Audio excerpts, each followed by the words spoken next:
ওয়াকারুজ্জামান বলছিল যে জীবনের হুমকি আছে জন্য আশ্রয় দিছে কিছু দুর্বৃত্তকে ক্যান্টনমেন্ট গুলোতে।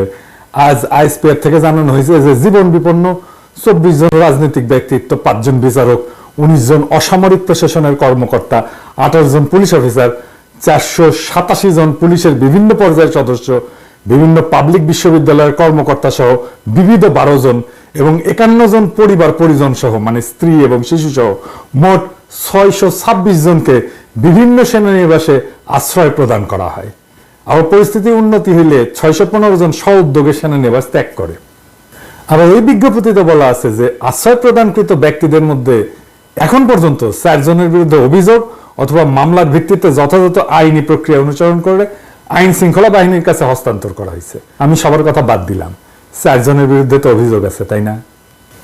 বাংলাদেশ দণ্ডবিধির 1860-এর অপরাধীকে আশ্রয় দেওয়া সংক্রান্ত ধারা 212-তে স্পষ্ট করে লেখা আছে, কখনো কোনো অপরাধ সংঘটিত হইলে এরূপ কোনো ব্যক্তিকে আইনানুগ শাস্তি হইতে লুকাইবার অভিপ্রায় আশ্রয় দান করে বা লুকাইয়া যে রাখে, যাহাকে অপরাধী বলে জানে বা অপরাধকারী বলিয়া বিশ্বাস করিবার কারণ থাকে। তার মানে সেনাবাহিনী অপরাধীকে আশ্রয় দিচ্ছে। 626 জনকে প্রাণ রক্ষার জন্য আশ্রয় দিচ্ছে, কথাটা ভুল। যে 4 জন অপরাধীকে লুকায় রাখছিল তাদের তো আইনানুগ শাস্তি থেকে বাঁচানোর জন্য লুকায় রাখছিল সংজ্ঞা অনুযায়ী। এটা পরিষ্কার ফৌজদারি অপরাধ। সেনাবাহিনীকে পুরা তালিকা দিতে হবে কে কে আশ্রয় নিছিল। এই যে সেনাবাহিনী আশ্রয় দিছে, এটা কি পাবলিক মানিতে আশ্রয় দিছে? তো জনগণের টাকায় আশ্রয় দিছে, তো নিজের ওয়াকারের পকেটের টাকায় তো আশ্রয় দেয়নি, তাই না? কোন অথরিটিতে তারা ঠিক করলো যে তাদের জীবনের আশঙ্কা আছে? এটা কি প্রাতিষ্ঠানিক সিদ্ধান্ত ছিল নাকি কোনো ব্যক্তির সিদ্ধান্ত ছিল? আশ্রয় দেওয়ার পরে কেন যাইতে দিল সরকারের সাথে কথা না বলে, ক্রস চেক না করে? এটা যেতে দেওয়া যায়? আচ্ছা, এইবার একটা জরুরি প্রশ্ন, প্রতিরক্ষা মন্ত্রণালয় কার অধীনে? প্রফেসর ইউনূসের অধীনে। তো স্যার, আপনি কি জানতেন যে এই লোকগুলোকে আশ্রয় দেওয়া হয়েছে, আবার সাইডেও দেওয়া হয়েছে? যদি জানেন তাহলে আপনি অপরাধমূলক কাজে সাই দিলেন কিভাবে? এই দায় তো সেনাবাহিনীর না, এই দায় তো আপনার একার নিজের। আর যদি জানা না থাকেন তাহলে আপনাকে না জানায় সিদ্ধান্ত নেয় কিভাবে সেনাবাহিনী? তার মানে রাষ্ট্রের একটা শক্তিশালী ইনস্টিটিউটের উপরে আপনার কোনো নিয়ন্ত্রণ নাই। ক্ষমতা বুঝেন স্যার? ক্ষমতা, হ্যাঁ, ক্ষমতা কারে কয়? ক্ষমতা হচ্ছে অ্যাবসলিউট, প্রেগন্যান্সির মতো। কিন্তু হ্যাঁ, হাফ প্রেগন্যান্ট বলে কোনো কথা নাই, তো এই আংশিক ক্ষমতা বলে কোনো কথা নাই। আপনার যদি সেনাবাহিনীর উপরে কোনো নিয়ন্ত্রণ না থাকে তাহলে আপনার কোনো ক্ষমতা নাই। আপনাকে না জানায় যদি করে থাকে তাহলে যারা অপরাধমূলক কাজটা করছে তাদের বরখাস্ত করেন। এই মাত্র আপনার ক্ষমতা যে হাফ প্রেগন্যান্সি না, এটা প্রমাণ করার এটাই মোক্ষম সময়। কি করবে? আপনারা ধরবে, মারবে? কিচ্ছু হবে না, আমি লিখে দিতে পারি। আপনার কেশাগ্র স্পর্শ করার ক্ষমতা নাই। আর যদি এটা না করেন তাহলে দুর্নীতিগ্রস্ত নিপীড়নের সহযোগী বা নিপীড়ক অপরাধীদের নিরাপদে রাখার এবং চলে যাওয়ার ব্যবস্থা করে দেওয়ার দায় আপনার, একান্তই আপনার। আপনাকে আমি বলছিলাম যে উপদেষ্টা পরিষদ বিপ্লবের মর্মকে ধারণ করে না। আসেন একটা এক্সাম্পল দিই। দেখেন, আপনার পাওয়ারফুল উপদেষ্টা আসিফ নজরুলের ঘরে শোভা পাচ্ছে শেখ মুজিবের ছবি। হ্যাঁ, যে শেখ মুজিবের স্ট্যাচু ভাঙা হইলো সারা বাংলাদেশ জুড়ে, এমনকি ক্যান্টনমেন্টের মধ্যেও ভাঙা হইলো, তাই না? সেনারাই ভাঙছে, শেখ মুজিবের ছবি নামায় ফেলছে সেনারাই, সৈনিকেরাই। আসিফ নজরুল বলতে পারে যে সংবিধান অনুসারে সে জাতির পিতা, তাহলে মুজিবের মূর্তি যারা ভাঙছে তারা সব অপরাধী সংবিধান অনুসারে। আপনি নিজে অবৈধ, কারণ তত্ত্বাবধায়ক সরকার বলে কিছু সংবিধানে নাই। আরো শুনবেন, হাসিনাটা আইন বানায় গেছে 2009। আইনটার নাম হচ্ছে জাতির পিতার পরিবার সদস্যদের নিরাপত্তা আইন 2009। তো এই আইনে বলা আছে যে জাতির পিতার পরিবারের সদস্য মানে শেখ মুজিবের, মানে ওই যে সোহরাওয়ার্দীর বডিগার্ডের জীবিত 2 কন্যা শেখ হাসিনা, শেখ রেহানা এবং তাদের সন্তানাদিদের বোঝাবে। এবং 3 নম্বর ধারে বলা আছে, এই আইনকে প্রাধান্য দিয়ে বলা আছে আপাতত জারি আছে এমন অন্য আইন যাই থাকুক না কেন এই আইন কার্যকর হবে।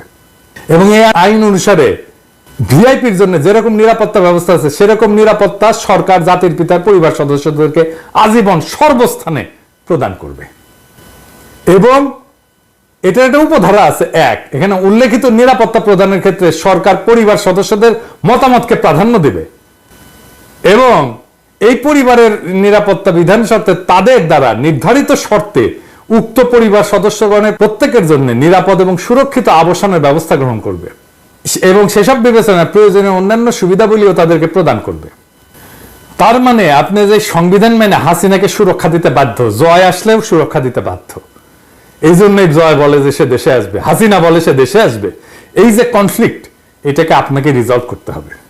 আপনাকে সংবিধানের পথে হাঁটতে যারা প্ররোচিত, প্রলুব্ধ এবং বাধ্য করছে, তারা আপনাকে এই কনফ্লিক্টের মধ্যে রেখে দিছে। এবং এই কনফ্লিক্ট আপনি যদি রিজলভ না করেন, তাহলে বিপ্লব অসম্পূর্ণ। মনে রাখবেন, বিপ্লব সংবিধানের চাইতে বড়, জনতা সংবিধানের চাইতে বড়। সেই জনতা আপনাকে অভিষিক্ত করছে, আপনি সংবিধানের চাইতে বড়। আপনি যা করবেন সেটাই আইন। এবং আপনাকে যারা সংবিধান মানতে বাধ্য করছে, প্রলুব্ধ করছে, প্ররোচিত করছে, তারা দেশের জনগণের সার্বভৌম আকাঙ্ক্ষার বিরুদ্ধে কাজ করছে। আমি আমার এপিসোডে শহীদদের কথা বলি মাঝে মাঝে। আজ আমি দুইজন আহতের কথা বলবো। প্রথমে হাফেজ হোসাইন এক হাত হারায় আর এক হাত নিয়ে লড়াইয়ে নামবে, যদি আবার ডাক আসে, সেটা বলতেছে এক হাত হারায়। এমন হাজারো যুবক পঙ্গু হয়েছে, তাও লড়াইয়ের মনোবল তারা কিন্তু হারায়নি। শোনেন তার মুখেই কথাটা শোনেন। এবং যদি আমার দেশ আবারও যদি বিপদে পড়ে, ইনশাল্লাহ এই এক হাত দিয়ে আবারও লড়াইতে নেমে যাব ইনশাল্লাহ।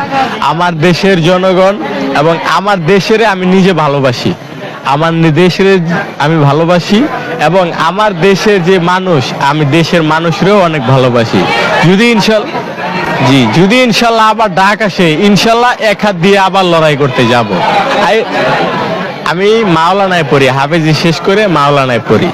আমি হাফেজি শেষ করে মাওলানায় পড়াশোনা করি। এখন আর একজন মাদ্রাসা ছাত্রের কথা। সে বলছে যে আন্দোলনে আমরা সফল হয়েছি, কিন্তু আমার জীবন বিপর্যস্ত হয়ে গেছে। এখন অন্যের সাহায্য ছাড়া চলতে পারি না। গুলি লেগে এক চোখ পুরোপুরি নষ্ট হয়ে গেছে। ডাক্তার বলছে অস্ত্রোপচার করলে আর এক চোখ ভালো হইতেও পারে। কখন দিন কখন রাত কিছুই বুঝি না। মা বাবাকেও দেখি না কতদিন। জীবনে এর চেয়ে বড় কষ্ট আর কি হতে পারে। এই মাদ্রাসা ছাত্র আজিজুল হক ব্রাহ্মণবাড়িয়ার বাঞ্ছারামপুর উপজেলার তেজখালী ইউনিয়নের বাহিরচর গ্রামের কৃষক কামাল মিয়ার ছেলে। আজিজুল নরসিংদী সদর উপজেলার মাধবদী এলাকার পৌনাপুর ইসলামে ফাজিল মাদ্রাসার এইচএসসি দ্বিতীয় বর্ষের শিক্ষার্থী। পড়াশোনার পাশাপাশি তিনি একটা টেক্সটাইল মিলে চাকরি করতেন। তার এই আয়ে চলত পড়াশোনা আর সংসার। গত 18 জুলাই মাধবদী এলাকায় বৈষম্য বিরোধী ছাত্র আন্দোলনে গিয়ে গুলিবিদ্ধ হন। এরপর থেকে তার জীবন যেন থমকে গেছে। আজিজুল বলেন, কি যে দুর্বিষহ কষ্টে দিন যাচ্ছে তা কাউকে বোঝাতে পারবো না। আমার চোখের আলোর সঙ্গে সংসারের আলো নিভে যাচ্ছে। আমার দুই চোখের দৃষ্টিশক্তি হারালে সংসার কিভাবে চলবে, এই চিন্তায় ঘুম আসে না। সেদিনের ঘটনা বর্ণনায় তিনি বলেন, পুলিশ ইচ্ছা করেই আমাদের উপর নির্বিচারে গুলি চালিয়েছিল। আমার মাথা এবং মুখের বিভিন্ন অংশে গুলি লাগে। বন্ধুরা প্রথমে নরসিংদী সদর হাসপাতালে নিয়ে যায়, এরপর ঢাকা মেডিকেল কলেজ হাসপাতাল, পরে জাতীয় চক্ষু বিজ্ঞান ইনস্টিটিউট ও হাসপাতালে যাই। তখন রোগীর ভিড়ের কারণে ডাক্তাররা আমাকে রাখতে চাননি। ওই দিনই চক্ষু বিজ্ঞান ইনস্টিটিউটে অস্ত্রোপচার করা হয়। ডাক্তার জানান, গুলি লেগে বাচক পুরোপুরি নষ্ট হয়ে গেছে। আজিজুলের বাবা কামাল হোসেন বলেন, টাকার অভাবে আমার সন্তান অন্ধ হয়ে যাবে এটা আমি ভাবতেই পারছি না। বড় ছেলের মৃত্যুর পর আজিজুল সংসারের হাল ধরেছে। লেখাপড়ার পাশাপাশি সে চাকরি করে সংসার চালিয়ে আসছে। তার চিকিৎসা করার মতো টাকা আমার কাছে নাই। এ পর্যন্ত যে চিকিৎসায় খরচ করা হয়েছে তার বন্ধু বান্ধব, আমাদের আত্মীয় স্বজনের কাছ থেকে নিয়েছি। আমার এই ছেলের কিছু হয়ে গেলে আমরা কিভাবে বাঁচব? আজিজুলের মতো হাজারো যুবক এই আন্দোলনের দৃষ্টিশক্তি হারিয়েছে। আর আপনার স্বাস্থ্য উপদেষ্টার আহতদের দেখতে যাওয়ার সময় হয় নাই।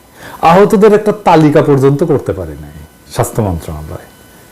অনেকে চিকিৎসার জন্য হাহাকার করতেছে, টাকার অভাবে চিকিৎসা করতে পারতেছে না। এমনিতে আওয়াজ দিচ্ছে সমস্ত চিকিৎসার দায়িত্ব নিলাম। খবরের কাগজে কি লেখা হচ্ছে? কোনটা বিশ্বাস করবো? আপনার চিকিৎসার দায়িত্ব নিছেন নাকি নেন নাই? কি আর বলবো। আপনার সরকার কিন্তু অস্বাভাবিক দ্রুততায় জনপ্রিয়তা হারাইতেছে। ওদের চোখের আলো নিভে গেলেও আগামীর বাংলাদেশ আপনার চোখে দেখতে চাইছিল ওরা। ওদের শরীর পঙ্গু হয়ে গেলেও আপনার শক্তিতে উঠে দাঁড়াইতে চাইছিল ওরা। এটি বিপ্লবী সরকার। বিপ্লবী সরকার বিপ্লবের সৈনিকদের দেখভাল করে, বিপ্লবকে রক্ষা করে, বিপ্লবের মর্মকে ধারণ করে। প্রফেসর ইউনূস, আপনি কি তাদের চোখের আলো হতে পারবেন? আপনার উপরে ভর দিয়ে কি পঙ্গু যোদ্ধারা উঠে দাঁড়াতে পারবে? বাংলাদেশ কি আদৌ এই ধ্বংসস্তূপ থেকে আবার উঠে দাঁড়াতে পারবে? এটা নির্ভর করতেছে একমাত্র এবং একমাত্র আপনার উপরে। আমরা পুরা জাতি আপনার দিকেই তাকায় আছি। বিপ্লব যেন রক্ষিত হয়, বিপ্লব যেন অগ্রসর হয়, বিপ্লব যেন বেহাত হয়ে না যায়।